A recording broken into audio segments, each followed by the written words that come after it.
Hey, what's guys, aarava here, and welcome back to another episode of my F1 Manager 22 career mode. I know it has been a while, it's been a considerable amount of days since the last episode, apologies, but we are back with a double race episode, because this episode, I've recorded the two races a bit differently. Usually I do live commentary. For this one, I wanted to change things up and just test how this may work of combining two races in one episode and doing it post-commentary, allowing me to record it at some kind of less than convenient times, maybe where I can't commentate, but I can play the game, for example, and then afterwards edit it down a bit more condensed and then commentate over two races in one. Just because I feel like the seasons do drag on a considerable amount. Obviously, being a manager game, it lends itself to that, but the season being so long and then the episode, even when I try to cut out the less important bits from a live commentary race, it still ends up being quite lengthy, and then, you know, the season just goes on longer because obviously the episodes take longer to get out, basically. So just want to test the waters. If you don't like it, then let me know in the comments below if you'd rather me go back to the live commentary single race episodes. But ahead of then the Canadian Grand Prix here, we had to first of all do an emergency manufacture of our front wing, because remember in the last episode we had an issue with, it was Gasly, wasn't it, who broke his front wing, but we got a pretty awesome win for Fernando Alonso around Baku. So if you haven't seen the episode, definitely go check that one out. That was an insane moment to get Alonso that win around Baku after a late call under the safety car going onto soft tires. But now we're going through some upgrades, or research rather, because I put a new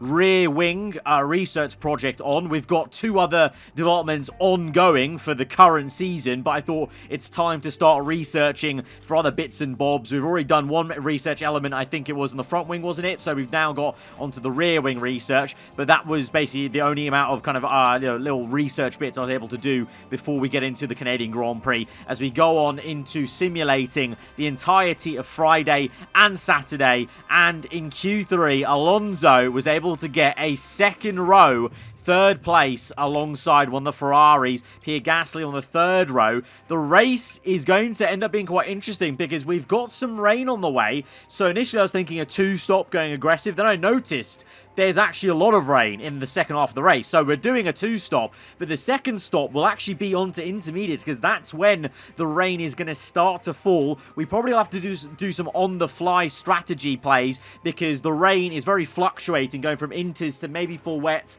maybe back to inters possibly as well. So we're going to have to try and just play it by ear. But the first two stints, I think we're going to be able to really take it to Ferrari, even for Red Bull, by just going aggressive on two sets of mediums, knowing that the rain is coming. So we don't need to be worried about tyre wear, tyre saving, just want pure out-and-out pace. And our team has definitely been the quickest out of everyone when we don't need to tyre save, and we know we can make up the extra stop with some extra pace. So that was my thinking there. So let's get on into it. Second row and third row for Alonso and Pierre Gasly. A Red Bull lockout as they look to go from strength to strength in this championship. Lights out though, and away we go. Alonso getting a good start, hoping he could get ahead of one of the Red Bull cars into turn one. Alas, they do look pretty quick. I think it seems like maybe one or two of them may be on a soft compounded tire. We're going to have to try and just establish that on the left-hand side tower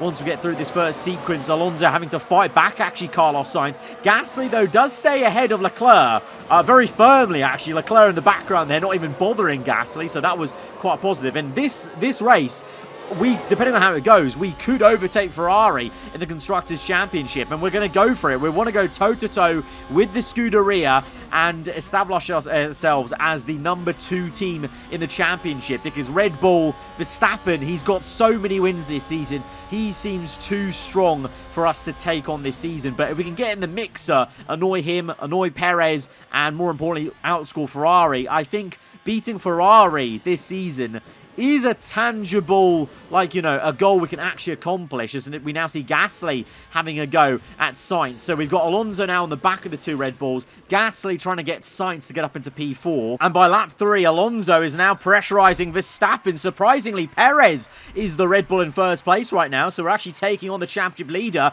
dive down the inside of the Dutchman to get up into second place, and then might even go for one more with DRS activated, of course. Perez, a bit of a sitting duck. Can Alonso get into the lead of this race and then control it from there? Maybe not. Verstappen comes very quickly. That Red Bull seems so good in a straight line this season. We definitely have to try and maybe get some upgrades going to improve the top end speed, because the Red Bulls, I think that's where they're gaining a lot of their performance, just like in real life, of course, in 2022. But here in Season 2, we're in the virtual 2023, of course, and we're 3 abreast with the 2 Red Bulls. Alonso is in the middle of the 2 Red Bulls, going at it. Real great wheel-to-wheel racing. Goes round the outside to get Perez onto lap 4, and he's into the lead of the Canadian Grand Prix. Our superstar, late signing, obviously, in this season. You know, a short-term sort of signing to get these kind of opportunities, to get into the lead where maybe a driver lower rated couldn't do that. And he's up into P1. Things were looking pretty good. I was hoping Gasly could eventually get signed. Eventually, though, Alonso then ran out of ERS, as we weren't taking a bit too much care with that, and he actually moved all the way down to P4 in like a flash. In like half a lap, he got overtaken by both Red Bulls and Ferraris. But it's fine, it's fine. They're still in our DRS range. Clearly, you can see visually the Red Bulls look like they're in a bit of the world of their own. So we're back re-engaging with this fight with Carlos Sainz. Sainz actually goes on to then overtake the 2 Red Bulls, and I think this is the time now to pit in Gasly, because he was unable to do any work behind. He actually got overtaken by Leclerc, I think, and he was on lower tyre wear than Alonso. So I thought I'll pit him in first. Even though Alonso was first on the track, he's still having a go at the top 3, and now he comes in on lap 18. So Gasly's already been in. He's already got that undercut, and Alonso was nipping at the heels of the top 3. They were swapping left and right. You saw there, Sainz is now actually behind the 2 Red Bulls. At one point, he was ahead of both of them. So that was actually really good for us to have them 3 swapping left, right, left, right. Got Alonso in that range. But Gasly, with the undercut, has now jumped Alonso, and he probably will be in a good range to maybe jump, I'm hoping, Sainz, one of the Red Bull cars.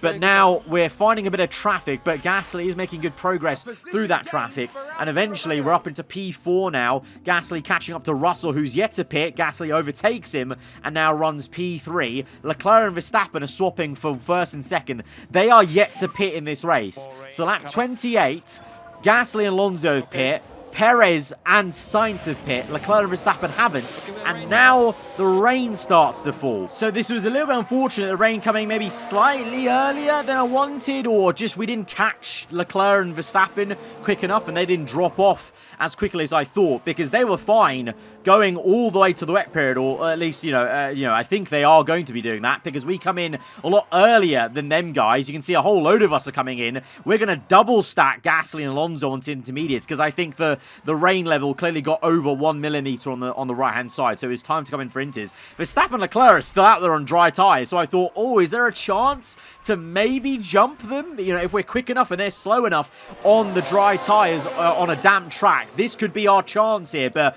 yeah, they did very well, Verstappen and Leclerc. They extended that dry tyre, that one dry tyre set all the way till this rain. In hindsight, could we have done that? Possibly, but I remember I committed to that aggressive 2-stop early, and if you're going to commit to it, you really have to commit to it. Otherwise, you're going to be in no man's land, and you're going to be off even worse with worn tyres trying to make them go further, and it's not possible because you've not done the tyre saving. So in the end of it, we did gain on Leclerc. We didn't jump him, but we did gain on him. We're now only about 4 seconds behind Leclerc, whereas we're about, 8 to 10 seconds behind previously, and so we keep going on lap 33. Verstappen now is coming in, and that triggered my mind to come in because I sensed he was going on to full wet. It's the kind of millimeter of water on the right-hand side ready for full wet. So again, another double stack. Leclerc did not come in for the full wet tyres there. He stayed out on inters. He eventually comes in, so that's how we jump him. So now the pace order is Verstappen in first place in that same gap he had the whole time then. Gasly now second, Alonso third, Leclerc's down in P5, Sainz even worse, P12. Alonso then makes a mistake. He was doing really well. I was really happy with him in third place. Things seem kind of settled down. Bit of a driver error there, couldn't do much about it, and he just spins it. He kind of, I guess, he kind of dips a tyre on the grass, and the rear end kind of just goes in the middle of the corner, and so Hamilton re-overtakes this as well as Leclerc. So Alonso down to P5. To be fair, for a big spin like that, that's not too bad, so still top 5. Gasly remains in second place, but now look at the pace Verstappen's showing.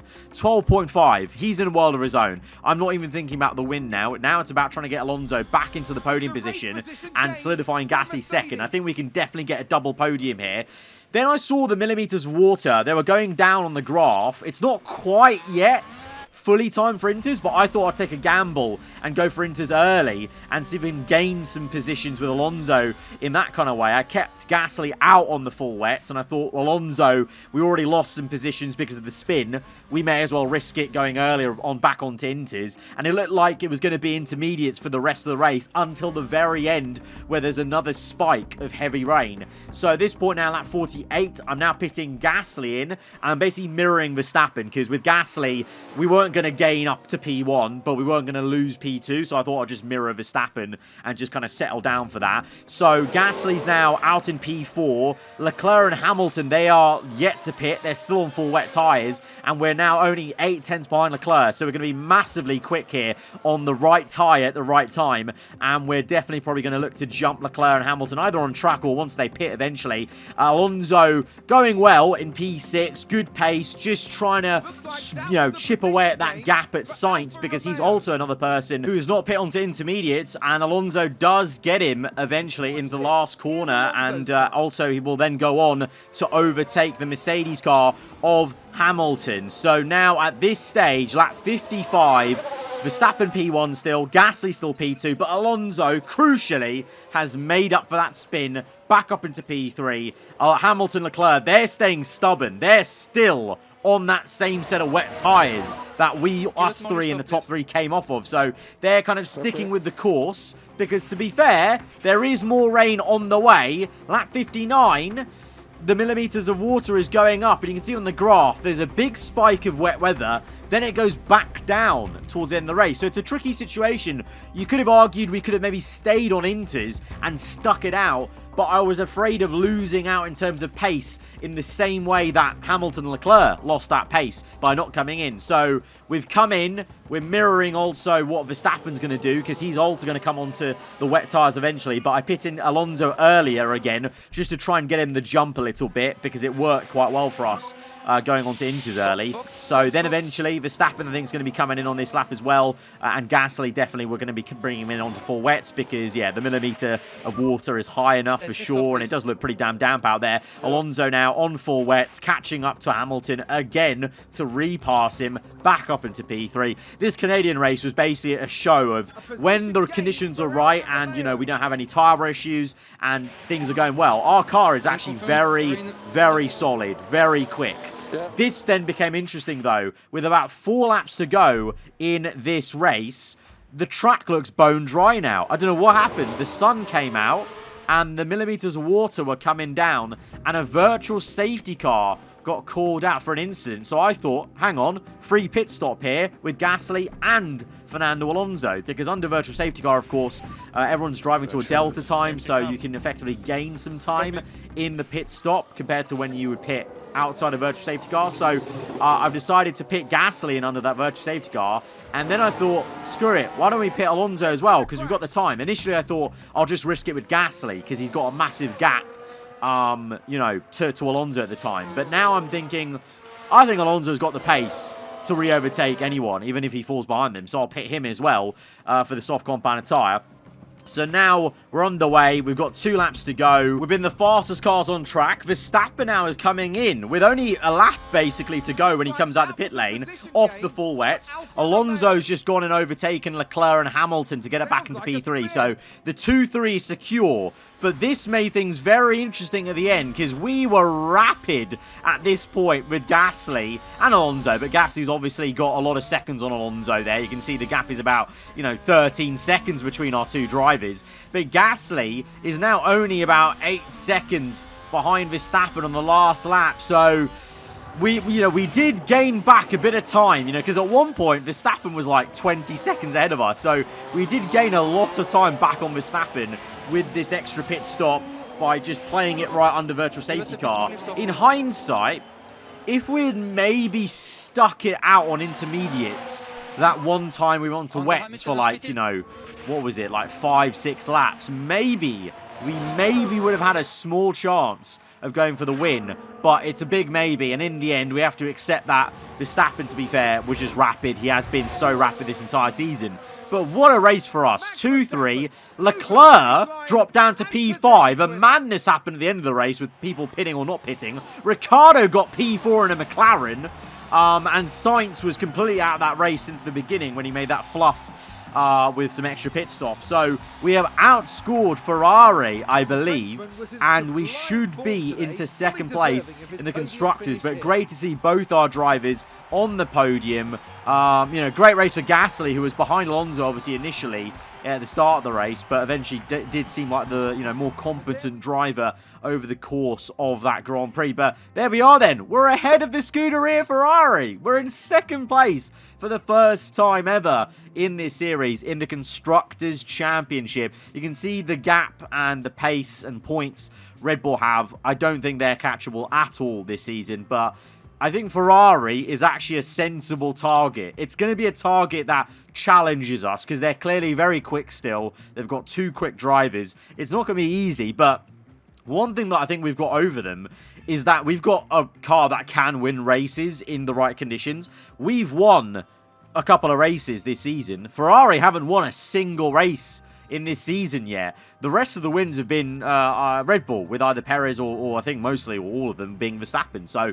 we are in a very good position that at least we know when the times are right and the conditions are right and the scenarios there, we can pounce and get those race wins. So I think that's what's going to ultimately give me confidence of going against Ferrari the rest of the season. But in between these this race and the next one, the British Grand Prix, we had the issue of Pierre Gasly's contract. Now, clearly he's done very well for our team, so he wanted a higher salary than what we got him initially on, which is fair enough. So we had to go a little bit higher than I would have liked, and we've gone for a 3-season contract because I see Gasly as a long-term play. I think Gasly's going to be with us for a while. I think he's going to be there for when we're challenging for the title. Whether Alonso's there or not, I don't know, because he was a short-term signing, but I think Gasly's going to be there. So I didn't mind giving him a longer contract. We boosted his salary because he rejected me twice, so I just I had to go up on the bonuses as well, because effectively, yeah, he just wanted more money out of us, which is fair enough. I tried to lowball him a little bit on the bonuses because we're going with a higher salary. In the end, I had to just bite the bullet and go for a decent salary, good bonus, and then the race target bonus was the same, I believe, as we had before. But we renewed the contract then for 3 seasons, which is technically only 2 seasons because that 3 seasons includes the one we're in. So, yeah, we've got 2 more years with him, and hopefully if we're fighting for the title next season, it won't matter really past that point in this career series with this team, of course. So on to the British Grand Prix then. Qualifying not as good. We locked out the 3rd row. Ferrari and Red Bull just had a bit too much pace for us over 1 lap, but I'm hoping maybe we can turn fortunes around in the races. I think we're not going to be as quick as we were around Canada. I think this circuit compared to Montreal definitely maybe suits our competitors more than us, but here we go, fire red lights, and we are out for the British Grand Prix, this 2nd race of the episode. And we've gone for attacking, obviously, at the very start of the race to try and maybe get in the middle, annoy the Ferraris, annoy the Red Bull guys through Village. With that is Gasly being the lead man, looking a bit quicker around here, maybe initially getting up into P4. Alonso, he's actually behind, or side by side rather, with Hamilton at this point. So even Merck looked a bit quicker around here in qualifying. So that was a bit concerning to see, to be honest. But Alonso does manage to stay ahead of Hamilton and is in P6. and we'll eventually get him ahead of Gasly by lap 10, and Gasly falls to P5. You would have seen the strategy there before the race, if you watch closely. I've got Alonso on a 2-stop and Gasly on a 1-stop. So we swapped Alonso and Gasly round once Alonso got up into P5, and now he's gone and got into the top 3 and is now going to try and annoy Leclerc and Verstappen. And again, because we're committing to the 2-stop, not worrying about tyre wear too much with Alonso, just wanting to go flat out attack, get in the middle, deploy a lot of ERS, not worry about the fuel too much. We'll bring that down later. With Gasly, kind of the opposite, kind of the way we've gone a few times now this season with sticking Gasly out for the 1-stop, is going for the, you know, trying to protect his tyres, kind of using the fuel to negate the fact he's saving his tyres, and also the fact he's behind Perez is giving him DRS the whole time, so that's helping him just stay in pace with everyone whilst protecting the tyres. And actually, annoyingly, because we couldn't really push past Leclerc and Verstappen and get into P1 or P2 as quick as I hoped, it actually meant that even though Gasly was protecting his tyres, he was actually staying with Alonso, quite relative, you know, speaking, in terms of he's on the same bit of the straight, and Alonso's got so much more tyre wear now because we're pushing him so hard to get past this Ferrari. And you can see the straight line maybe is an issue, maybe high speed as well, as we're now nearly 3 abreast with Leclerc and Verstappen. Leclerc now into the lead of this Grand Prix, getting away from Verstappen and hoping to get Leclerc now for the lead. But you definitely get the sense around this race, it just kind of looks at it visually speaking, as well as, you know, the actual performance with the lap times. Definitely, what you know, I need to look into the analysis maybe of it next episode of why, you know, what were the kind of weaknesses around Silverstone for us, because we weren't as quick around here compared to Montreal for sure. And because of that, we were kind of stuck between a rock and a hard place really in terms of our ERS now on 0, trying to use overtake mode and deploy to get past the club, kind of now biting us back in our own back basically, because Verstappen now is going to start to attack us a bit, and the fuel is getting quite high. That's a lot to save, and the tyre wear is getting very low. So I thought, let's pit in now, because I could see Leclerc pulling away a little bit by 7/10, and crucially Verstappen is, well, right on top of us and is now overtaken us. So we're now going to pit in lap 15, earliest of anyone coming in onto a set of hard tyres that we know we can lean on because we're doing a 2-stop with Alonso. With Gasly, he's done very well. I think, you know, that's a decent amount of tyre percentage to still have at this point in the race.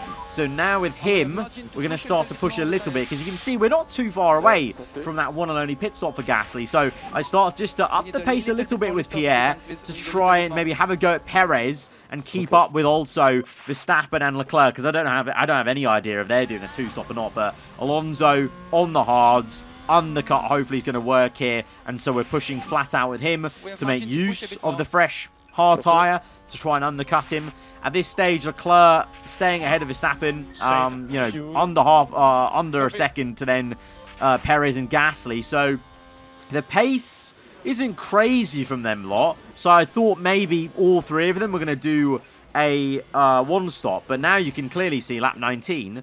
Leclerc's come in, and Leclerc's actually behind Alonso, so Leclerc is also maybe on a 2-stop with Alonso, and so we managed to jump the Ferrari we couldn't get in the first stint by just going earlier on the pit stop, and the undercuts worked. So that's actually I'm pretty happy with that. And Gasly staying with the Red Bull, so we're clearly doing a 1-stop, I think, at this stage by going this long. And he's keeping up with them just about. Verstappen and Perez having a few battles, because you can see they're about a quarter of a second away from each other, so they're going side by side a few times in Sector 3. We just couldn't get past them, though. Like, we had enough pace to stay with them, but we didn't have enough pace to overtake them, which is frustrating.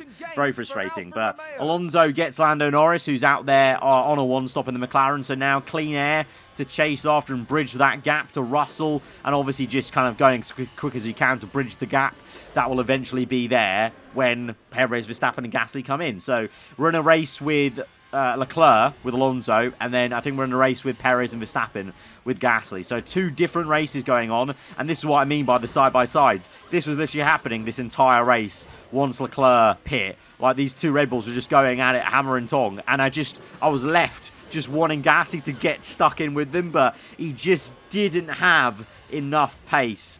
to get in the middle. Like, we were just getting so tantalizingly close and watching an insane scrap going on for, you know, lap after lap. I mean, these guys have nearly been side by side now for like half a lap here, going into maybe a whole lap nearly, as Verstappen gets the better of Perez, but we just couldn't get stuck in.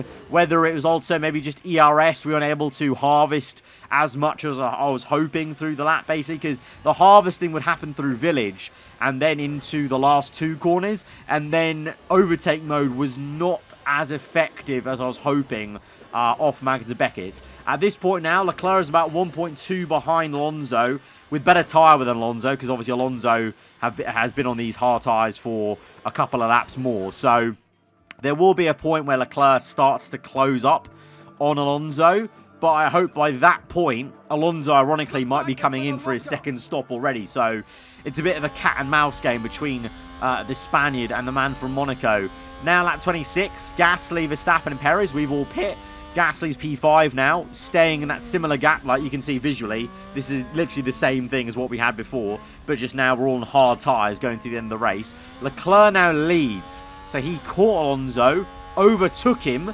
Alonso's now staying in DRS range, but you can clearly see they just have a bit too much pace over us. And also the fact that we came in earlier with Alonso means that we're always going to be slower at the end of stints because we've got more tyre wear. So at this stage now is pushing Alonso, but trying to save him fuel, being in Leclerc's DRS, which was working quite well for us. But definitely this British Grand Prix is the kind of races where I feel like these 2-episode videos are useful, because that Canadian Grand Prix, I can see how that would have been really exciting, maybe live commentating it and being a full length, like 30-minute, 40-minute episode. This British Grand Prix, there was so many laps where it was frustrating, where I just couldn't do anything. There was nothing really to commentate on. And so these are the kind of races which is why I wanted to test out this 2-episode kind of concept, two race episode concept to you guys, because yeah, not much was happening in this British Grand Prix. Frustrating in terms of the lack of pace we had. So now lap 47, Verstappen leads again, Perez second, Gasly third. Leclerc and Alonso made their pit stops. Again, Alonso is able to re-jump Leclerc by going earlier on the pit stop and getting that undercut going. And Alonso now is 2.4 behind Gasly. Does get overtaken by Leclerc though, but both Leclerc and Alonso are catching Gasly. But Gasly then, it all goes tits up and Gasly spins it and causes a collision with Alonso. It's our worst nightmare. Our 2 teammates have collided. Not their fault. Their fault in terms of a direct collision because they're racing. But it looked like Gasly span it, and then Leclerc, unfortunately for us, Leclerc avoided it. Alonso just drove straight into the side of him. So Ferrari have been given a freebie here, because Leclerc will be in P3 then at the end of the race. Verstappen wins it from Perez in second, and Alonso's going to be out the race, I think, with quite heavy damage. Gasly with major front wing damage, and with a VSC at the end, may just limp home for some points, but look how unfortunate that is. I think Leclerc actually also Leclerc did also get some front wing damage, but Alonso has to slow up in Magnus and Beckett's, and he stops in the middle of the circuit and causes a full-blown safety car. So Gasly, without a front wing, can actually finish the race without a front wing, but he gets a 10-second penalty for the collision. So Alonso, in a weird way, lets Gasly finish in points, but we're going to lose out on the P5 because the safety car will bunch us up and we'll lose out the 10 seconds. So in the end of it, what caps off a frustrating and a bit of a dull British Grand Prix is disaster with that spin. Verstappen wins it, Perez second, Leclerc third place. I think he actually finished the race without a front wing as well. Sainz elevated to P4, and then Russell gets P5, Gasly P6 because of that 10-second penalty, and Alonso out the race. Really, really frustrating, and so we're going to lose points to Ferrari in the same episode where we gain points to overtake them in the Constructors' Championship. So a bit of an up and down episode of F1 Manager 22 for sure. You can see now we're only 1 point behind Ferrari, but we are back down to third place. So in the end of the episode, we're still third, but in the middle part, remember the middle part, that glorious moment where we were second for a bit, but now we're back down to third, but only 1 point behind Ferrari. to be fair, having had that disaster of Alonso being out and Gasly breaking his front wing, to only be 1 point behind them after what felt like such a calamity at the end of that race isn't actually too bad. And all in all, some promising signs that clearly we can take the fight to Ferrari, and we've got tangible upgrades on the way that are still being designed. So we're going to wait out for those, and who knows what we can do in the coming races. But guys, if you have enjoyed this episode, hit the like button. Let me know what you thought in the comments below. And crucially, let me know, do you guys enjoy and find this 2-race episode okay, or did you really not like it and you want me to go back to the single race episodes? Just because, like I said, the reasoning was to test out, because there are going to be races where they're a bit dull and there's no way obviously to tell if it's going to be an exciting race or not. So it's hard to maybe in hindsight see what races could be bunched up as 2-episode races and what ones could be its own standalone episode. I don't know. I just feel like the season does drag on quite a bit on this game without any options to reduce race distances, etc, etc. So in a bid to just make sure I can actually finish this season and stay motivated with the series and keep it interested in it, I thought I'd test this out. So let me know how you guys found it in the comments below. If you're new around here, then do get subscribed for weekly Formula 1 content. I'll see you guys next time. Goodbye.